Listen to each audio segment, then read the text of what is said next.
ಶ್ರದ್ಧೆ ಅಂತ ಅನ್ನೋದು ಮನುಷ್ಯನಿಗೆ ಬಹಳ ದೊಡ್ಡ ಊರುಗೋಲು, ಅದರಷ್ಟು ದೊಡ್ಡ ಆಸ್ತಿ, ದೊಡ್ಡ ಸೌಭಾಗ್ಯ, ದೊಡ್ಡದಾದ ಸಂಪತ್ತು ಇನ್ನೊಂದು ಯಾವುದೂ ಇಲ್ಲ ಜಗತ್ತಿನ, ಯಾವುದೂ ಇಲ್ಲ.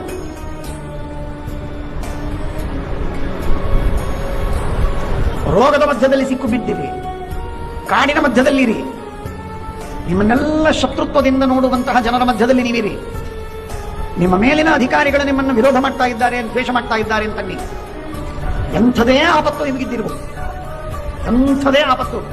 ಡೊಮೆಸ್ಟಿಕ್ ಪ್ರಾಬ್ಲಮ್ಗಳೆಲ್ಲ ಇರಬಹುದು, ಹೆಂಡತಿಯೋ ತಂದೆಯೋ ಮಕ್ಕಳೋ ಬಳಗದವರು ಬಂಧುಗಳು, ಅವರ ಮನಸ್ಸಿನೊಳಗೆ ನಾನಾ ವಿಧವಾದ ತುಮುಲ ಎಲ್ಲ ಇರಲಿ, ಬೇಕಾದ್ರೆ. ಆದರೆ ಒಂದೇ ಮಾತು, ಶ್ರದ್ಧೆ ಇನ್ಸ್ಟಂಟ್ ಆಗಿ ಫಲವನ್ನು ಕೊಡ್ತದೆ ಅಂತ ಏನು ಭಾವಿಸ್ತಾರೆ. ಶ್ರದ್ಧೆಯ ರಿಸಲ್ಟು ಸ್ಟ್ರಾಂಗೆಸ್ಟ್ ಆಗಿ